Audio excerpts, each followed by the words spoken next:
Aloha. Good afternoon's greeting to you in the mighty name of Jesus. Once again, we thank the Lord for this precious moment that He still give us the breath of life to come before Him to share His word. I'm just going to come at this time. Heavenly Father, we come to you in the mighty name of Jesus. Thank you, Lord, for your love and care upon our life today. Every day is a new day in you, O God. It's a new day in our relationship. We are alive and well just because of the gift of life that you've given to each and every one of us. We thank you, Lord, for your word. Thank you, Lord, for this time of study. I pray, Holy Spirit, that you do speak through me. Help us to understand what you want to teach us. We bless you. We honor you. In Jesus' mighty name we pray. Amen. Hallelujah. So I'm still taking us under the title of Art of Worship. Art of Worship. Today is the third day, I believe. We talk about art of worship, and worship includes singing, worship songs, praising, prayer, and today I'm going to touch on giving or offering. Okay, so my title there, it says giving as an act of worship. Scripture, Proverb 3:9-10. Honor the Lord with your possession and with the first fruit of all your increase. So your barn will be filled with plenty, and your vats will overflow with new wine. Okay, honor the Lord. Why we give? It's an act of worship. We honor Him. We honor Him with the words. We honor Him with our blessing. Can be money. Can be anything that we represent appreciation. People who live on farm, like in the olden time, they live on farm. So they bring before the Lord. They bring to the house of worship their first fruits. Okay, fruits, or even if they are fishermen, they bring their nice catch or the first catch, first of your possession, as the Bible said. 1 Corinthians 16:2a. Every Sunday, this is Paul telling the Corinthians to put aside offering. Every Sunday, each of you make an offering and put it in a safe keeping as a generous giver, so that when He comes, the money is waiting. Okay, so many people argue about why we should talk about money. Well, we live in this world. We use money to be alive, to buy things, to live on, to pay our rent, to eat from. Okay, money is the commodity that we use. So it includes our all, our commitment, our worriness. Okay, what we do in life, it involves money. So the Bible talks a lot about bringing money into the house of God.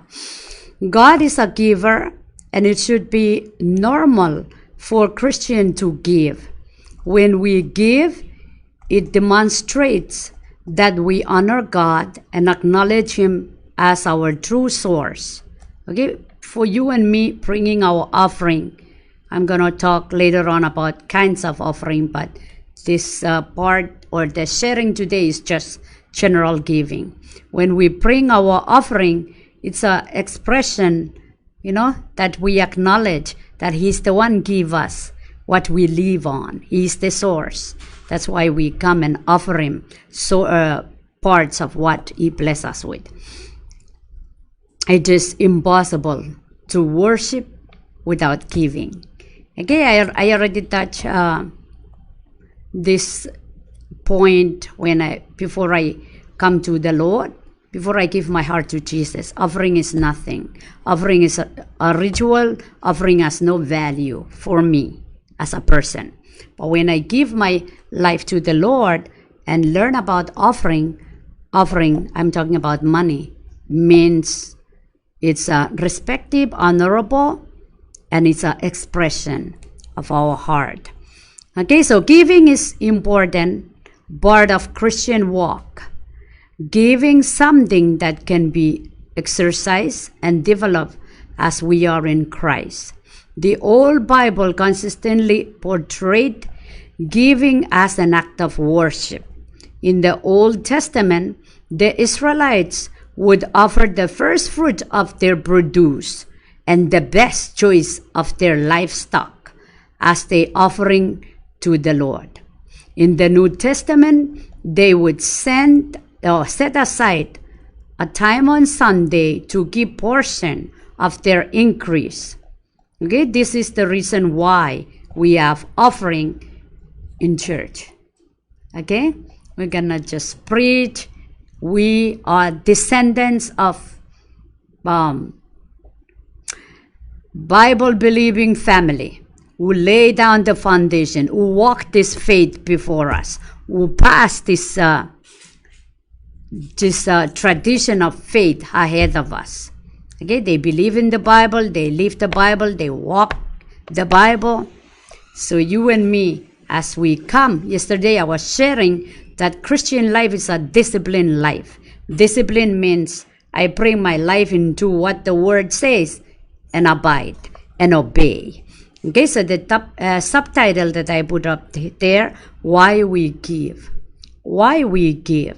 There are many reasons why we give, both right and wrong reason. Some of the great reasons to give are according to what the Bible say below here. One, we give because God gave. Okay? Giving is an expression of who God is to us. He gave. He gave His one and only. That's why He can give Jesus freely to us. You and me, whatever possession, whatever treasure. And I believe money is treasure because we use money in this world. So we come before the Lord, we give. Okay? And John 3:16, for God so loved the world that He gave His only begotten Son. So God gave. He's a giving God. You and me, we are giving believers. Okay? Jesus is our pattern and our role model. If we want to follow Him, we must follow His example. We were created in the image and likeness of God. Okay, image and the likeness. We look like Him and we act like Him. We have the spirit of Him. Okay, likeness of God doesn't mean to be like God, but not mean function like God. Okay, so to be like God, function like God. If God is a giver, giving should be automatic and natural for those of us who are saved by grace. Whatever we see God, or the Bible say about God, how He does things, how we do things, that's how we follow. Okay, we give because we love. We give because we love. The reason why God gave us His Son, as I already said in John 3:16, because He loves us. Okay? Why we come to fellowship worship? Because we love God. There is a need of money in the church. We come and give. We're not paying our salvation. Salvation is free. Okay? Just by faith we receive Jesus and we forgive our sins and heaven awaits us. But we give as an expression of our love. Okay, we want to support God's work, and then He commands us to do so. We do it because we love Him. It is possible to give and not love, but it's impossible to love and not give. Okay, it is possible to give and not love. Like I said, when we grow up in church, you can throw 1 penny or 5 cents or 10 cents. So it's possible to give and not love. We give it as a ritual, as a program, as a norm. We just throw our $1. Okay? It is possible to do so, but it's impossible to love without give. after you give your heart to Jesus, when you're loving your God so much, you just compels to do. You just feel like you want to give. The Holy Spirit inside of you will want to behave, act the way God's supposed to act inside you, inside me. Giving will not save you, but it demonstrates that you are saved. Giving will not save you. That means you cannot pay your way to heaven. Your way to heaven, you just call upon the name of the Lord and you'll be saved. Okay? But when you give, it demonstrates that you are saved. I already shared some of my stories. When I was in Fiji, I saw some families that they hardly have meal on a table. They can just pray on a cup of water and then they go about their days. But on Sunday, they having big bulk of money as their tithes and offering. Okay, so that is the kind of giving where I'm teaching here. It demonstrates that you are saved. You put your giving, your tithes and your offering because your heart is to support God's work all around the world. You don't even mind if you go without meat or if you go without slippers. Okay, you live a sacrificial life just because. So you're giving. People who live this kind of life of giving, they demonstrated extraordinary. It's not normal. It's not normal for common Christian or church goers. But when they are saved and loving God above all else, their giving demonstrate that they are saved. Okay? We will only give proportion to the grace we receive. We give in proportion to the grace we receive. Some people don't value giving because they don't value their relationship with Jesus, or they don't value what the Lord has done. Okay? Just like how my life was before I come to the Lord. Giving is nothing. I don't even care. Giving offering or not.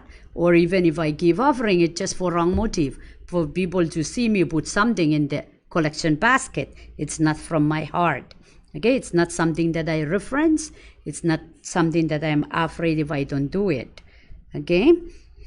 We must freely give as we freely receive. Matthew 10:8.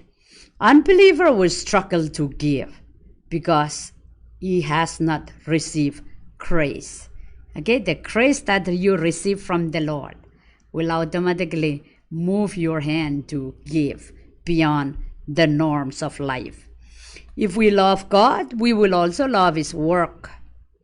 We will be motivated to give for the extension of God's kingdom on earth. Extension of God's kingdom on earth. When I was in Fiji, two things got my attention. When I gave my heart to Jesus, and the church that I went to, that I joined, or that me and my husband are serving in now, two things that really stand out for me is their prayer life and their giving life. The life of how the people are just love to give. And you look at them, they are just like you or even worse. No food on the table, but they are saving money for mission. That is unbelievable. And not mission in Fiji, but mostly overseas, in Africa, in China, in Europe, in the Philippines, so in Cambodia. So that's really something that shocked me, because back home we don't do that. I grew up I don't value giving, and I never know the value of it. But when I see people are living so poor, but yet they saving last penny for their offering, it really touches my heart. There are times where we do conference, and then the senior pastor will announce for pledge. Pledge is another kind of giving where you promise to, in 3 months, I'm going to give 1,000. And you look at older men, older women, jobless, yet they are pledging thousands to give. Oh, it really touches my heart, break my heart. I don't see anywhere. But I thank God for hearts of giving, because that's a blessing. The Lord loves cheerful giver. Okay, so why we give? We give as an act of worship. We give as an act of worship. Philippians 4:18, Paul encouraged the church in Philippi that their gift was a fragrant offering, an acceptable sacrifice. Okay, it was an act of worship. This should be our highest motivation in giving, as we demonstrate our love to the Lord. Okay, so what motivates us to give? It is our worship. It's not because we want to be show off for. It's not because, we're trying to bait God. No, we valuing God. We loving God. We want to present to Him a gift. Something, Lord, something of small you may have used for your kingdom. Those kind of attitude is what we're supposed to have when we bring our offering, our giving into the house of worship. Worship comes from the Latin word which mean wordship. Word, that's something of value, something that is worthy. It means the word and the value of the object of worship to the worshiper. So whatever is of greatest value and word to you will be object and subject of your worship. That is why the amount of we give is also determines how much we value. We value our worship. Okay? Sometimes in my wallet when I have $20 and $1 and there is an offering time, and then I'll say, if carelessly you pick the $1, but you're supposed to pick the $20. Why? Because that the value of it. Okay? $20 can do more than $1. So it can be God, money, a person, an object, a relationship, or anything under the earth. Okay? Whatever is the greatest value and word to you will be the subject of your worship. Whatever that is value to you. So it can be God that you're valuing, money that you are valuing, person that you are valuing. Okay? Whatever is the value. So what you have on your side when you give is an expression of your heart that you value what the giving is going toward. Okay.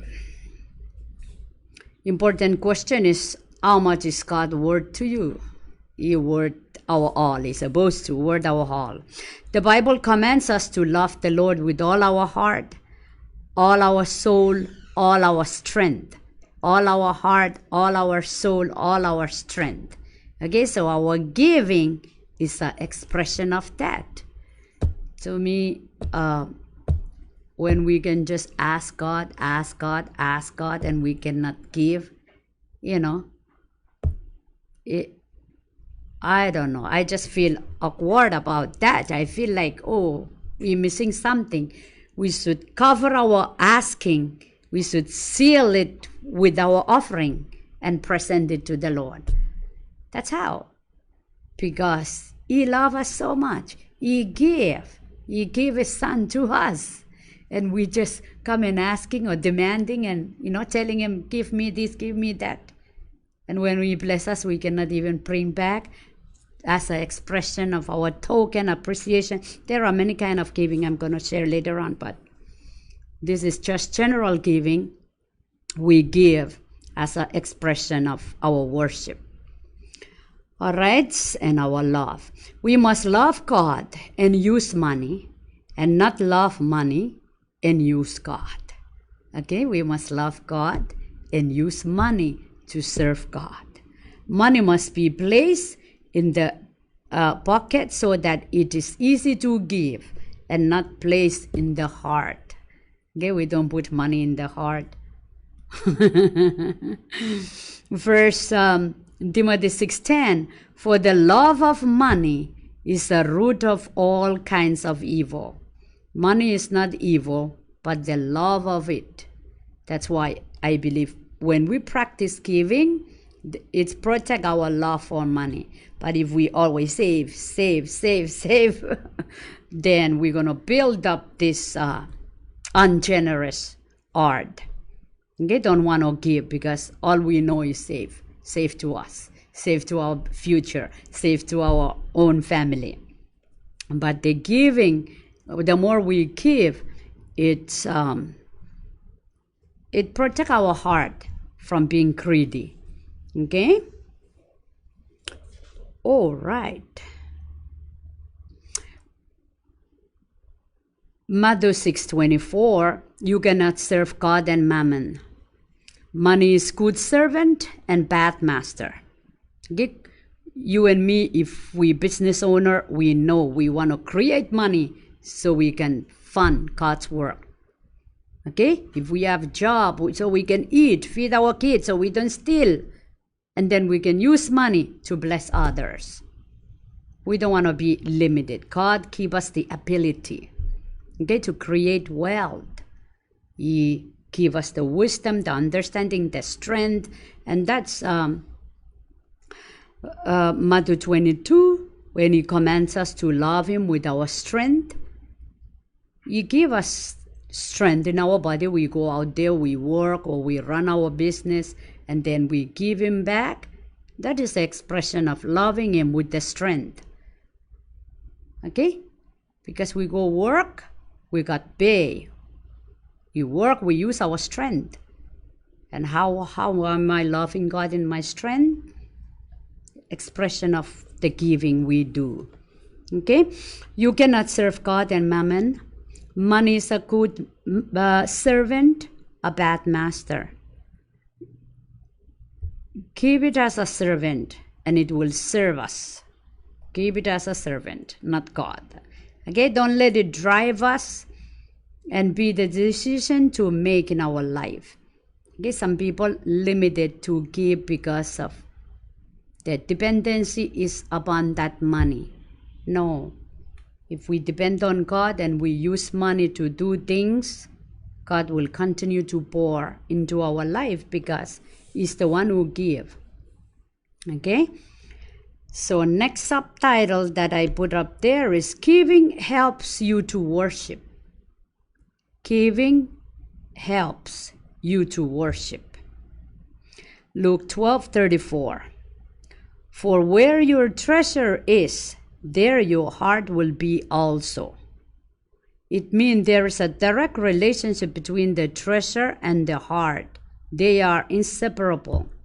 Okay, the treasure and the heart.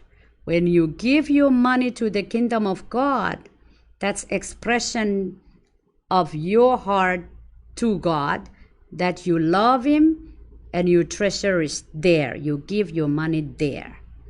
Okay?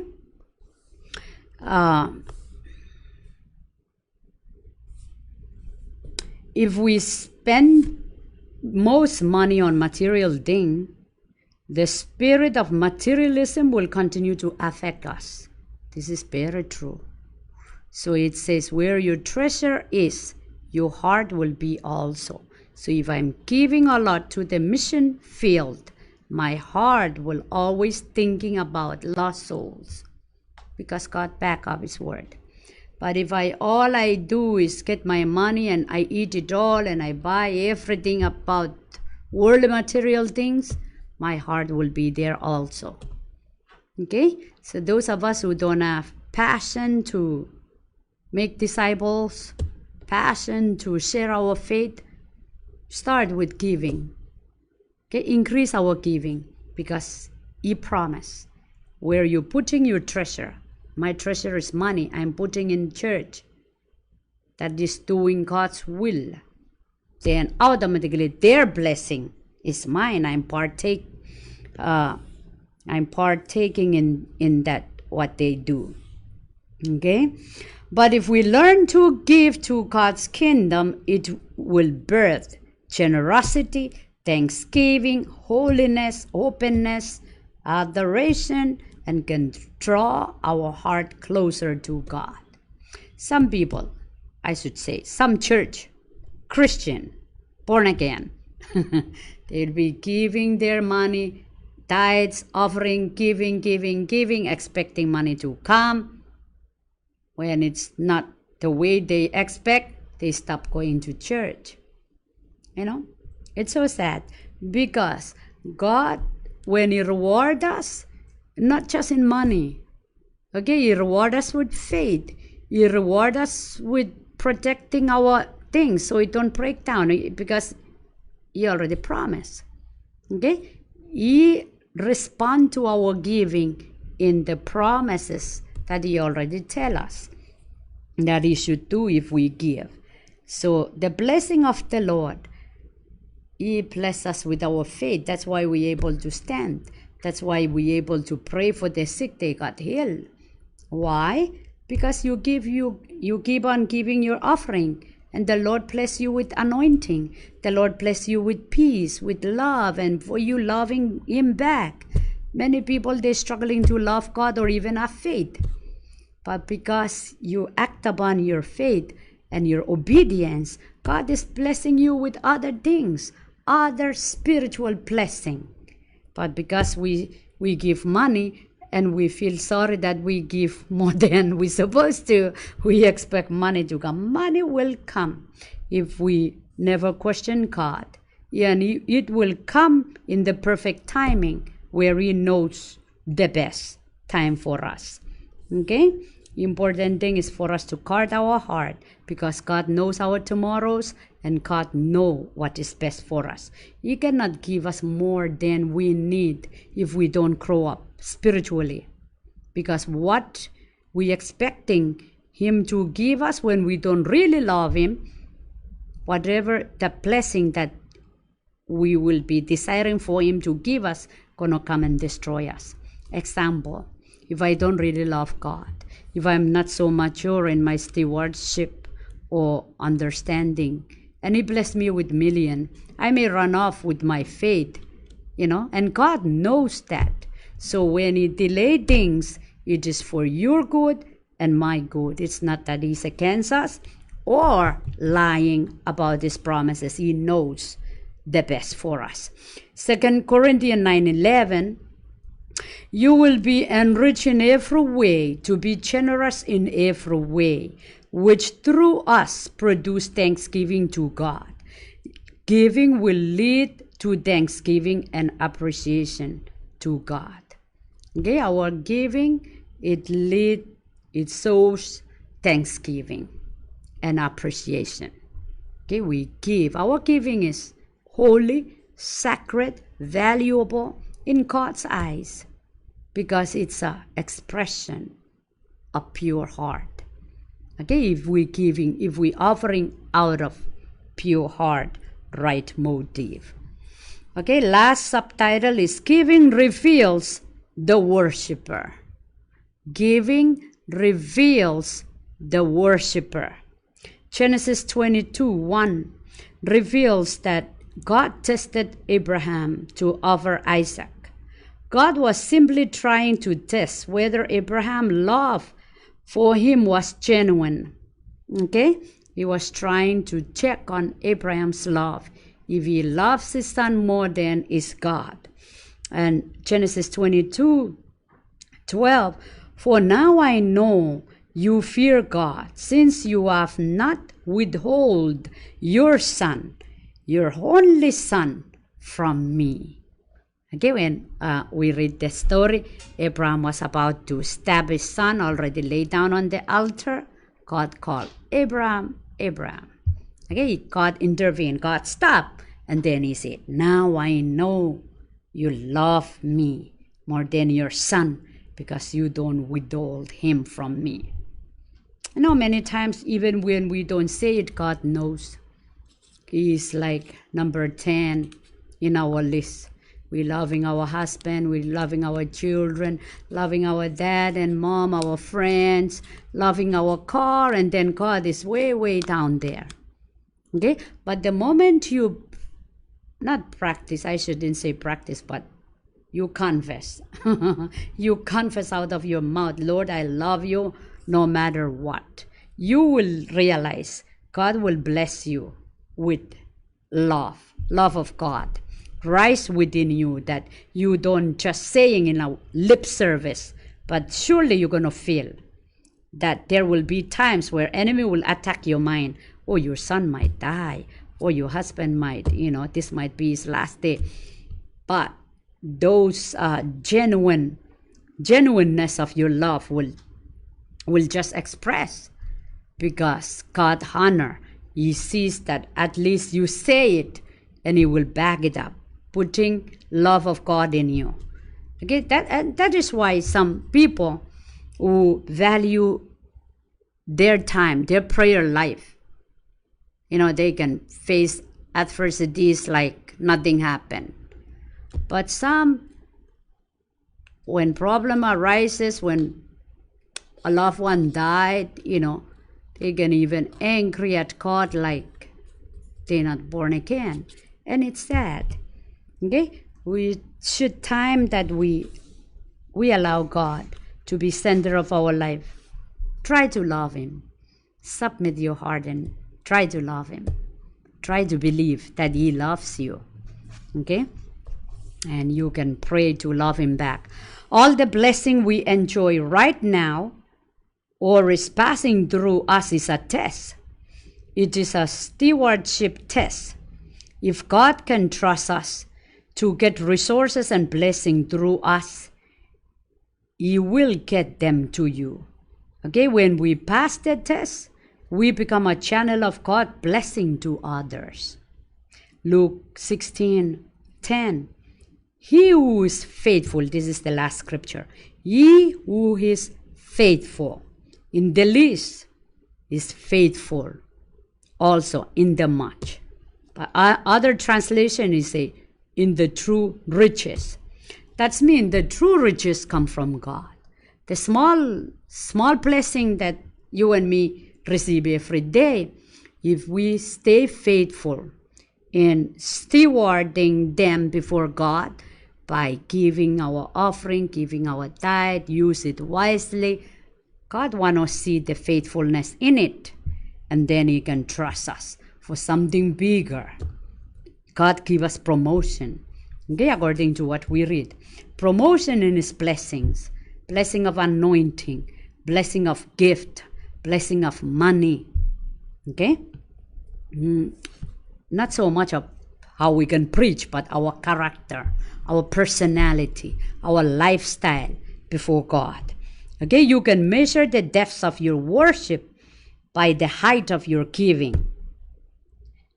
Okay, if I can on fire, run around, bow down, and I can only give $1, where in my wallet I have plenty 20s, it's awkward. We should be feeling abnormal because it's $1 doesn't represent the highest of my worship. Amen. So when we're not born again, our money representing nothing. We just throwing $1 is okay. I don't even attach any prayer to it. No faith attached. But after we know what it meant to give to the Lord, our giving becomes sacred and holy.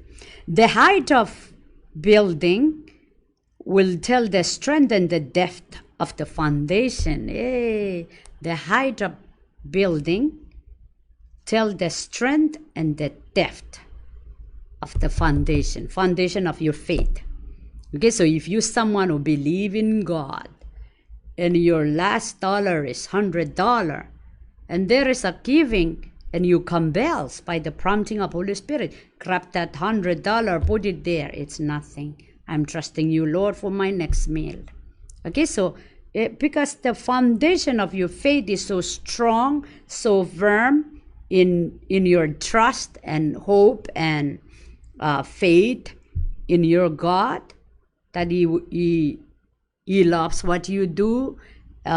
He will provide. Giving will not be a big issue. It will be something you enjoy doing it. Okay? You can evaluate the quality of your worship by assessing your attitude and the motivation of your giving. Okay? You can evaluate the quality of your worship. So, like I said, and let our giving be just between us and God, so that it can be pure, it can be acceptable, it can be holy in the eyes of God. Any wrong motive giving, we have no reward in it. But if we give because we love God, give because He tells us to do so, give because we feel the need in the church, so I should help. Okay? Those are the kind of giving that make God happy. And He will be just ready to bless us back. Amen. Hallelujah. Praise the Lord. I thank you all who are joining me at this moment. And we pray, we just commit our heart to the Lord that we will love His word and we will want to live in obedience so that we can start seeing the blessing of God. Some people, they don't want to come to church because church is demanding or asking money, or they even feel not happy when it's come to teaching of money. But God wants to bless you and me. That's why there is a teaching about money. We use money to live in this world. Everything concerns our life concerns the Lord. Everything concerns the Lord. Okay, you want to teach us His principles, His ways, and only applying His ways can release His hand to move in our situation. It's not by what we think. It's not by, we learn God's way. We live in obedience to it. So remember, our salvation is free, but our blessing is in the principle of how God teaches us to give. Heavenly Father, we thank you for your love. Thank you for your word. Thank you for each and every one of us that are together listening to your word. May you bless us with the hearts of giving, that we can love to give. Those of us looking for a job, may we find jobs so we can support your work more. We're living in the time where urgency of hour is everywhere. We got to do more. And I thank you, Lord, for businesses, promotions, open door, oh God. May you pour into our lap, because your word says so. You give seed to the sower. Open the ways, open the resources. Open, Lord, the creativity of our mind that we can even think about ways to create wealth. We bless you. We love you. We give you back the glory, the honor, the praise to you and to you alone. In Jesus' mighty name we pray.